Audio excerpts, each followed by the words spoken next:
تو اب آپ نے امیروں کی محفلوں میں جانا چھوڑ دیا، اب تصوف کی جانب آپ کا رخ۔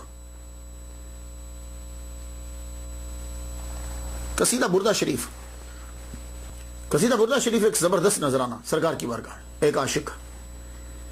قصائد تو بہت لکھے گئے، بڑے قصیدے لکھے گئے، لیکن جو شہرت اور پذیرائی اور مقبولیت انہیں ملی، اس قصیدے کو ملی، کسی اور کو نہیں ملی۔ اللہ اکبر جل شانہ، یہ محمد صلی اللہ علیہ وآلہ وسلم کا خاص کرم ہے۔ قصیدہ بردہ، اس کو بردہ، قصیدہ بردہ اس کا نام پڑ گیا۔ بردہ تم کہتے ہیں چادر کو، دھاری دار چادر ہوتی ہے، لائنیں ہوتی ہیں، اس کو بردہ تم کہتے ہیں۔ تو کچھ لوگوں نے کیا کیا کہ شاید کسی نے سوال کیا ہوگا، یا لوگوں کا رخ موڑنا ہوگا، ایمان کمزور ہوگا تو کمزور چیز سمجھتے ہوں گے یہ بھی کمزور ہے، کہنے لگے بردہ تم اس کا نام اس لیے پڑا کہ بردہ کہتے ہیں دھاری دھار چادر کو۔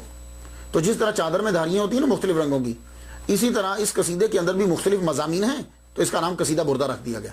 دیکھا آپ کا ذہن قبول کر رہا ہے اسے؟ نہیں کر رہا نا؟ بڑی عجیب سی تشریح کی۔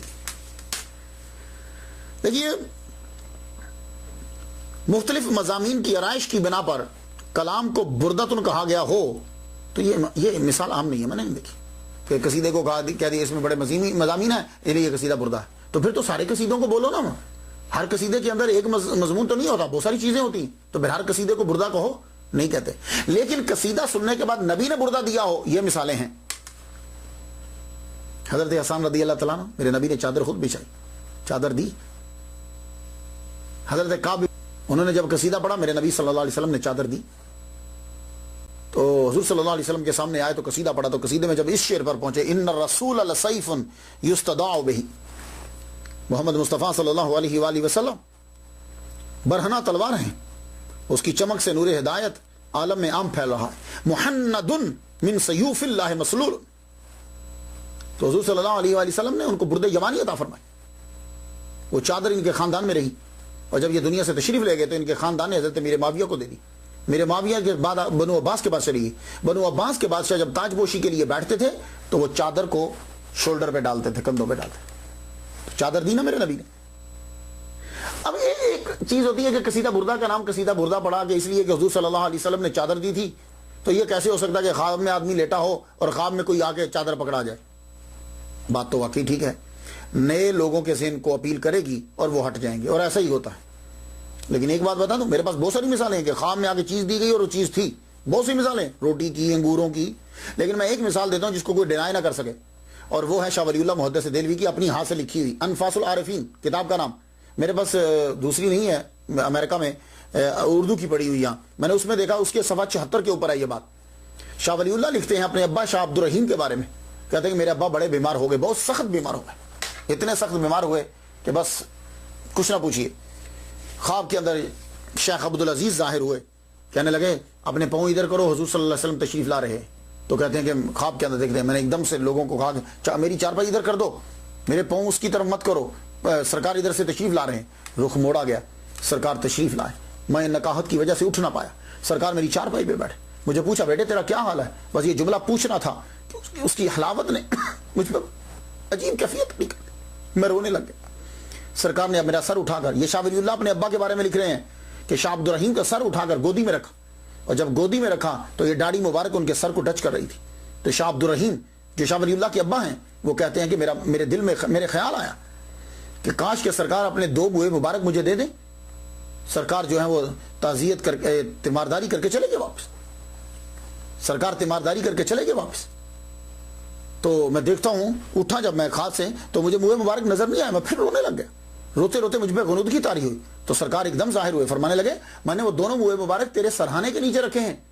اللہ اکبر جل جلالہ۔ تو شاہ ولی اللہ کہتے ہیں کہ میرے ابا نے سرہانہ اٹھایا تو نیچے دو منہ مبارک پڑے ہوئے تھے، اور یہ بڑا عرصہ تک آپ کے خاندان میں اور اس کی زیارت لوگوں کو کروایا کرتے تھے۔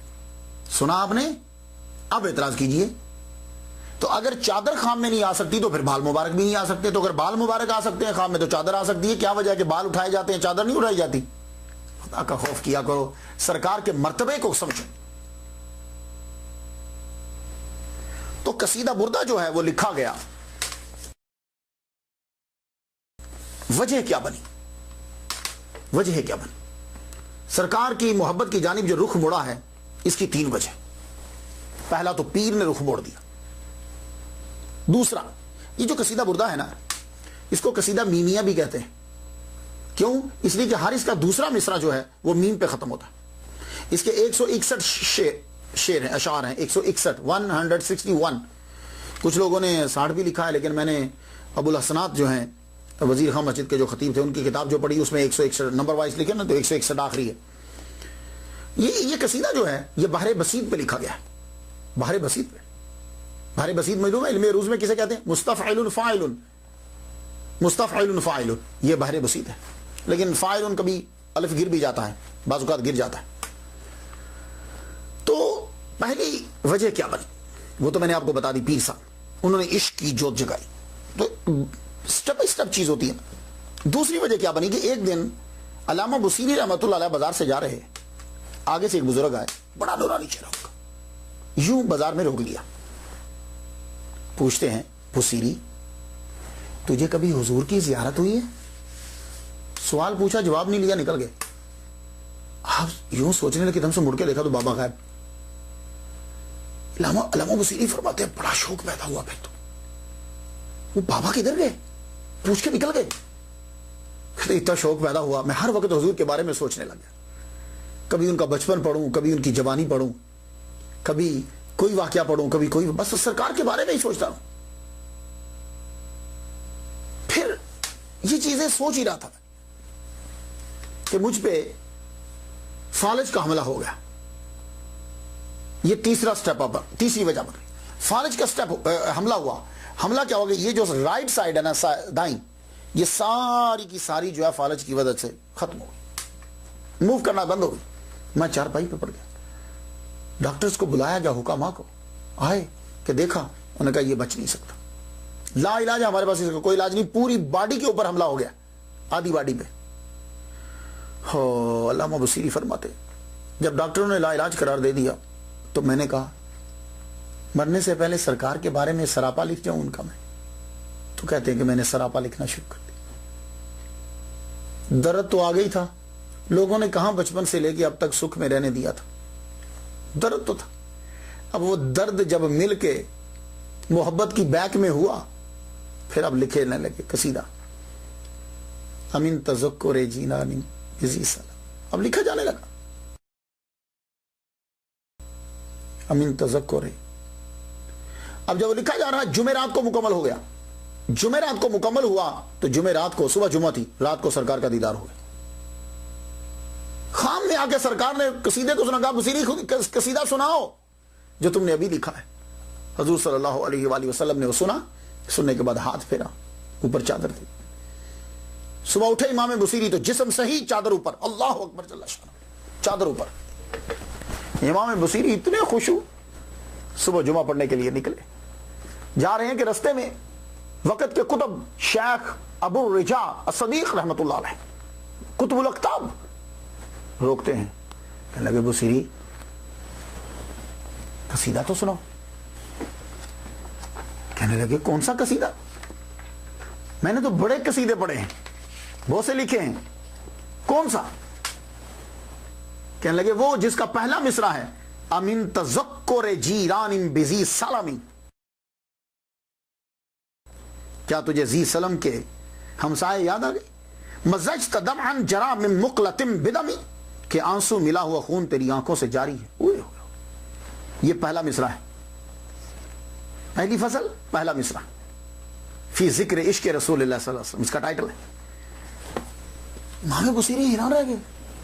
کہنے لگے شیخ یہ تو میں نے رات کو مکمل کیا ہے اور حضور کو سنایا ہے، اس کے علاوہ کوئی بندہ جانتا ہی نہیں، تجھے کیسے پتا چلا یہ میرے قصیدے کا امین تذکر جیران بزی سلامی؟ تو شیخ نے کہا بصیری جب تو یہ قصیدہ حضور کو سنا رہا تھا نا تو میں محفل میں موجود تھا. امام بصیری رحمۃ اللہ علیہ نے پھر وہ قصیدہ سنایا بھی اور لکھوایا بھی. یہ پہلی وجہ بنی شہرت کی. آپ بھی سمجھتے ہوگے کہ قصیدہ کیسے مشہور ہو گیا؟ ایسے چیزیں مشہور نہیں ہوتی جب تک کہ اللہ تعالیٰ کا کرم نہیں ہوتا. تب میڈیا نہیں تھا، 700-800 سال پہلے کی بات ہے. لوگ ہاتھوں سے لکھا کرتے تھے. یہ زبان زد عام کیسے ہو گیا؟ یہ سب سے پہلی قطب الاقطاب کی یہ بات. اس کے بعد وقت کے وزیر بہاؤالدین کو بات پہنچی. بہاؤالدین نے کہا وہ لے کر آؤ. قصیدہ لکھوایا اس نے بھی. تو وہ کیا کرتا تھا؟ وزیر بہاؤالدین روزانہ سر سے کپڑا اتار کے، پاؤں سے جوتا اتار کے، مجرموں کی طرح کھڑا ہو کے کہتا آپ پڑھو میں سنوں گا. تو روزانہ سنتا. اللہ تعالیٰ اتنا کرم کرتا اس پہ، سکون اس کو دیا، ہر کام اس کا سمر جاتا تھا، کوئی مصیبت اس پہ نہیں آتی تھی. یہ دوسری وجہ شہرت ہے. تیسری وجہ ہے شہرت. چیز اللہ کی طرف سے، اللہ سبب بناتا ہے. یہ بہاؤالدین کے وزیر کا فرمان نویس سعد الدین فروکی آشوب چشم ہو گئی، آنکھوں میں درد ہو گیا، قریب تھا کہ بینائی چلی جاتی. پریشان ہے بیچارہ. خواب میں آواز آتی ہے اپنے وزیر بہاؤالدین سے قصیدہ لے کر اپنی آنکھوں پہ ملو، سنو ٹھیک ہو جاؤ گے. صبح ہی اٹھے. اور ایک جگہ میں نے لکھا کہ رات کو ہی چلے گئے. بہاؤالدین سے کہا وزیر وہ قصیدہ دوست سے مجھے جو تم پڑھتے ہو روزانہ. قصیدہ لے کے آنکھوں پہ ملا، اسے سنا.